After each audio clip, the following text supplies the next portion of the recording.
Now for an overview of the rounds, turns, and phases that make up this game.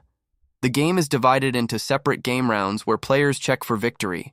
Each round is divided into 2 turns where players alternate being the attacker or defender.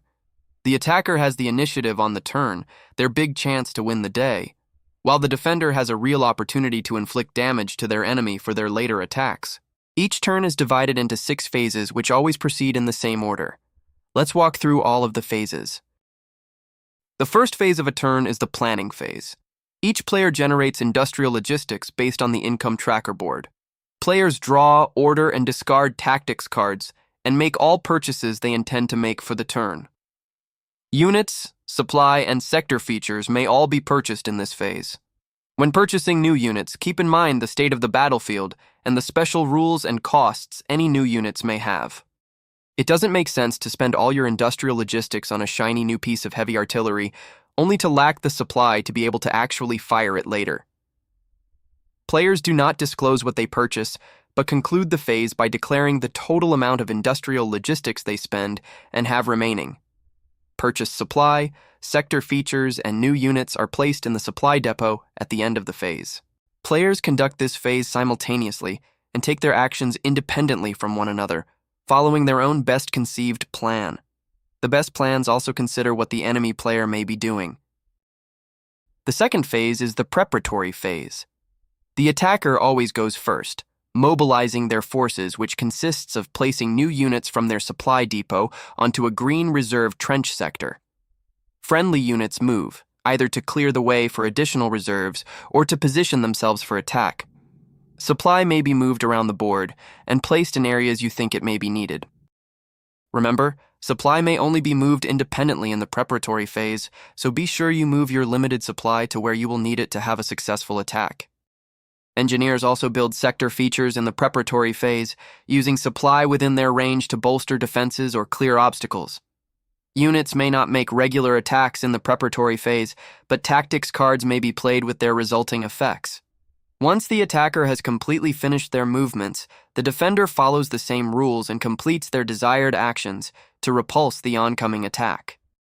The third phase is the bombardment phase. This is the phase where players bring their artillery to bear on the opposing forces. The attacker's artillery and experimental units all fire first, then the defenders. Players attempt to destroy fortifications, create choke points, and damage enemy units before the inevitable ground assault.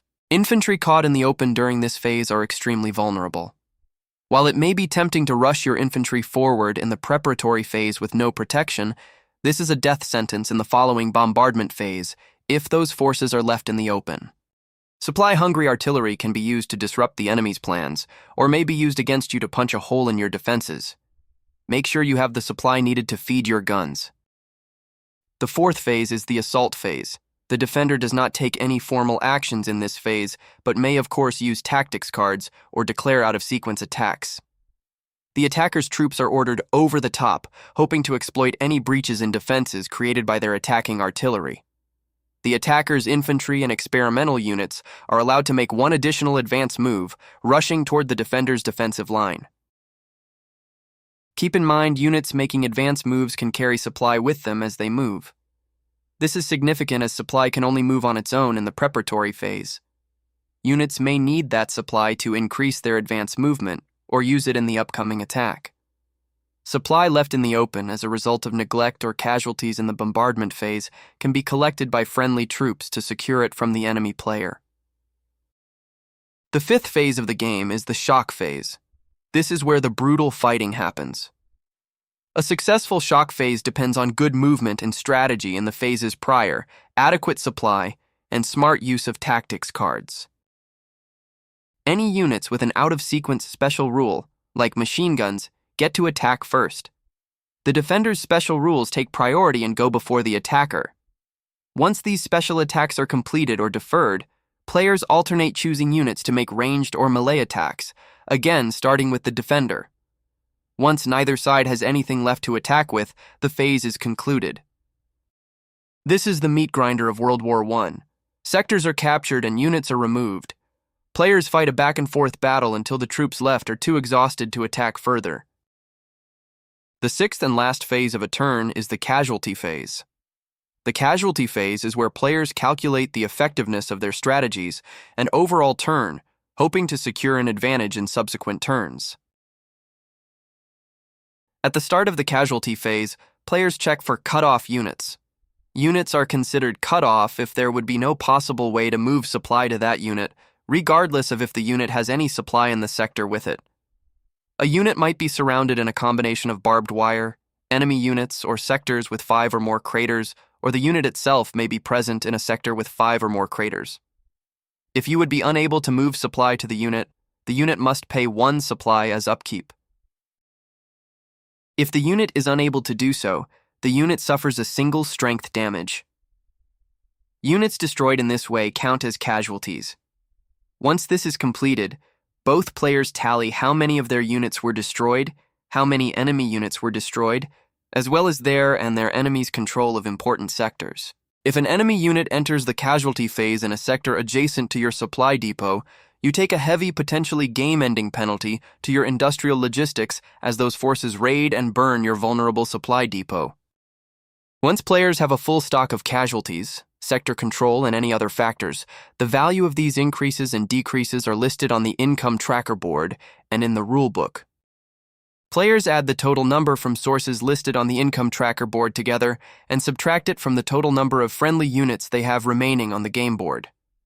The difference in number, positive or negative, is then applied to the income tracker board. Players with more friendly units on the board than total score from other sources drop on the board, while players with sufficient sector control and casualties will go up on the board. A core point of strategy for this game is forces that fail to attack or leave their well-defended trench lines will find it very difficult to impress high command and secure greater industrial logistics for future attacks.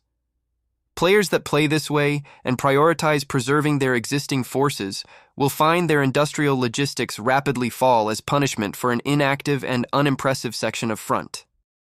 Players should find ways to increase their industrial logistics score as much as possible, even if there is the potential for the enemy player to gain some as well. This battle will not be won by who has the highest total industrial logistics, but by who uses their units and tactics cards to the best effect.